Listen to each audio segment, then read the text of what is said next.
техните зелени винтич екипи, обикновено номерата много не се виждат. Добре, че познаваме всички играчи. Спорната топка спечелена от Сотиеска. Страшно тухъл, да се надяваме, че това ще бъде поправено до края на двубоя. Отново добра комбинация сега. Пас на бекдор с земя между двамата американци. С население около 550 хиляди жители е тази малка държава, но участват в европейски първенства. Тихомир Желев, моментален пикерол с Тошко Тодоров и Арън Джонс. Добре намери Тошко Тодоров лява тука и смятам, че До края на матча. ето отново раздадоха всички. Хубав екстра пас, обаче Арън Джонс стоварва тавана на залата върху главата на своя опонент. И сега Тихомир Желев абсолютно само отляво. Може да отбележи и го прави 5 точки разлика с домакините и първо прекъсване за черно. Така е хубаво я прибра. Тенчев. Тенчев пресича. И сега Тихомир Желев е само отличен пас на Тенчев. Страхотни минути за Берое.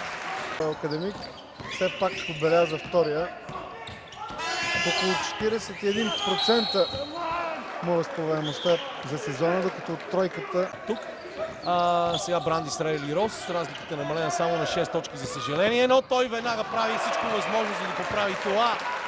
И я доставя на Омари Тешиев с дърпане назад. Имаше 3 секунди до края на нападението. Малко неудобна позиция. Къде се изстреля? Чедър. Получавам. Брандис Райли Росо!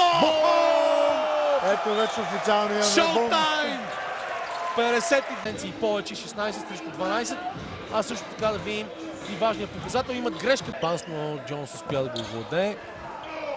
Каква дълга стрелба и Джеймс. Карва Аджворович. Получава нов чедър. Томас. Това вече не трябва да се допуска. Разлика от 5. Много високо изкочи, успя да открадне топката и забива. Това набиране на ринга, разбира се, не е нужно, защото може да му бъде. Да се надяваме, че това ще помогне на отбора. Ще бъде някакъв импулс. Шейн Гибсън. Отново дълга стрелба. Влиза. У дома и стените. Дълги нападения.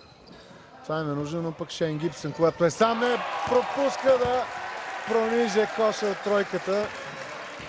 4 играчи на Берое бяха близо до топката. И сега Тешия тръгва да отиграва самичък. Коши фал за Тешия и опит за задно салто. Макар че това не е неговия любим навик и отново пресече топка!